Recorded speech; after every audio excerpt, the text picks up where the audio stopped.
All right, let me start this off by saying I don't give a crap what you do with your money. You're a grown adult, you work for it. That's like literally your business. I'm just here to document my experience because there's a lot of people online that will always say sampling fragrances is the best. That's the most responsible thing to do. That's what everybody should do. And they kind of push that agenda on me, and I bought into it, and it ended up ultimately being a mistake. I'm pretty balanced in the middle of whether or not blind buying or sampling is best, but I do actually lean lightly towards blind buying is usually the better thing for me to do, and it provides a better outcome. And I feel like that opinion is not commonly expressed. I feel like it's unpopular. So I'm just here to document my experience and my mindset and what has shifted over the years, to share that with you guys and why I lean towards blind buying is better than sampling. So people don't really talk about the negatives of sampling, so I figure I'll go over that first and tie that into some of the positives of blind buying. So one of the first negatives of sampling, and one of the more clear-cut ones, is this. What am I gonna do with this? Like, I ended up with a bunch of crap, like for real. Like if I blind bought bottles, at least I would have like a nice collection of bottles that I could sell or trade, or even something some people don't know is bottles are sealed environments. This is alcohol. Alcohol evaporates, okay? So if it's not in this perfectly sealed environment, decant samples, all that will evaporate. I've seen it happen where you'll have a sample, you'll come back to it 6-7 months later and it's gone. It also degrades, it oxidizes, so it's not even like you could just sit on the samples and have them for the next year or two. They're eventually going to go bad.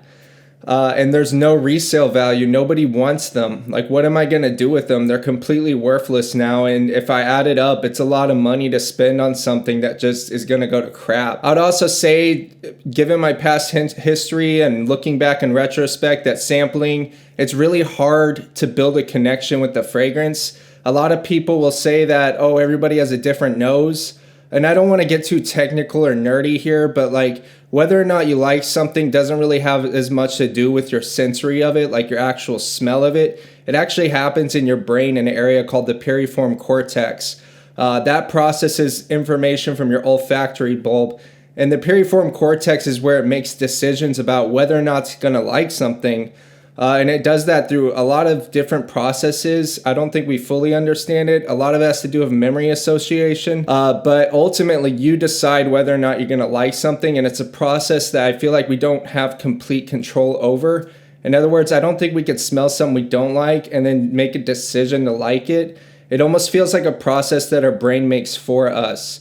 And you can't fool the brain, okay? So when you're getting samples, there's very little investment in each one, and your brain, whether you're aware of it or not, knows that. Like when you go to a Neiman Marcus and you smell something on a card, you have no investment.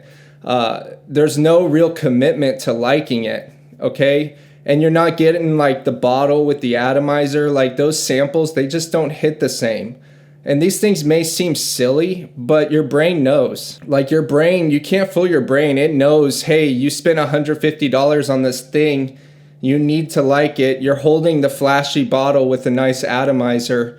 And you're committed to it, okay? So maybe at first spray, you don't really like it, but you're so much more likely to give it a chance, and your brain is so much more likely to decide to like it at some point. That's why when I look back in retrospect, sampling has a very low success rate. Going to a Neiman Marcus and smelling things on a card, very, very, very low success rate. So low that I don't even see much point in doing that anymore. Like I live by a Neiman Marcus, but I still at least get samples because I know there's zero commitment. I'm going to smell it on a card. Like there's no way I'm going to learn to like it in that short time. I need time to like spray it on skin, let it open up, let it dry down, build somewhat of a relationship with it, and have somewhat of a financial investment for me to even begin to like something at this point.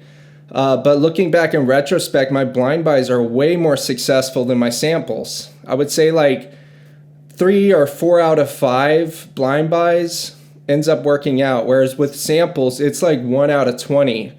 And I think a lot of that has to do with the fact that sampling is like speed dating. Like you don't really feel invested with the person you're sitting with. You don't get much time to sit with them. You're not seeing the full package of the deal. And so it's easy to just, click the next button and move on to the next and throw the sample in the trash, basically. Another thing worth considering is that everything is actually ultimately a blind buy. Like even if I sample something and I like it and I get a bottle of it, I'm blind to how I'm going to feel about that fragrance a year, 2 years from now, because our brain makes decisions and those decisions are not like in stone. They actually change. So no matter how sure I am that I like something by sampling it, I have no idea how I'm going to feel down the road about it. And this may seem silly, but sampling just simply isn't as exciting. It's not as exciting for the brain. It's not as exciting in the hobby. Like there's something about that, taking a gamble, taking a risk, having no idea what it smells like, and then getting that bottle and then you spray it. And your brain wants it to work out and all that excitement is associated with that fragrance now. And then you spray it and smell it and it works out. Like there's something so exciting about it. And waking up the next day and realizing you have a bottle. And like, let's be real, adults blow money on things. Like if you work for your money, like part of our spending is recreation. And if you buy a fragrance and it don't work out and you lost $100, like there's people that blow money in tons of different ways, things that have like no positive outcome. It's just for enjoyment. It's really not a big deal. Like you shouldn't be so hard on yourself. Like things happen. If you enjoy the process of like blind buying and having that excitement and that rush of trying something and hoping it works out, it's kind of like gambling. It can get addictive and out of control, but if you're responsible with that and you moderate it, there's literally nothing wrong with it. But yeah, it just doesn't hit the same when you sample something. You know what to expect, and then you get a bottle of it. Like it almost takes that excitement out of the whole process. Also with sampling, you don't end up with a collection that you could sell or trade. I used to be on the fence about selling, like never really sold anything, never sold on eBay or anything. Always nervous about it. I think it's an incredible life skill. It's very necessary to learn how to sell things. And looking back, the fact that I was nervous about it, I think is why I was so good at it. Like if you're nervous, that means you're going to pack it well. You're going to be very friendly. You're going to be very, if something don't work out, you're going to accept returns, all that. Like you're going to do it right. The people who are nervous about selling are definitely the people that should be. And it's an incredible life skill, especially in this year, to learn how to sell things that you don't really use. Like I invested in this channel by selling things that I had from my old channel.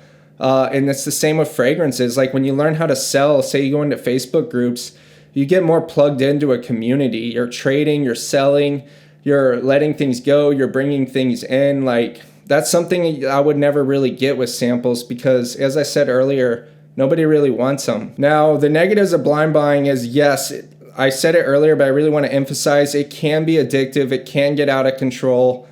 I don't know, like if there's a way you could put your funds in like a Venmo or something separate from your bank account and just make it, that's your fragrance fund for like the year or whatever it is, that can help. But really just being mindful and trying not to let it get out of control. But if you have a history of, say, gambling addiction, it might not be the most wise thing. Or if you feel addictive tendencies being brought up, definitely reach out to somebody and talk about that. Don't hold that stuff in and be embarrassed about it. Like it happens. It obviously is addictive.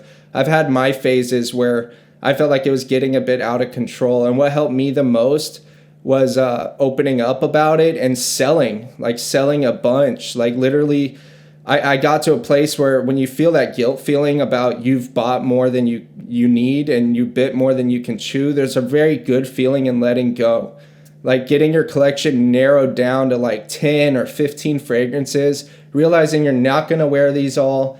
And then you get like a real excitement in selling, packing, making somebody else's day by giving them a good deal, even including a small sample of something. Like it really is like nice to just let go, clear out, and be left with the ones that you're really going to use and that you really love.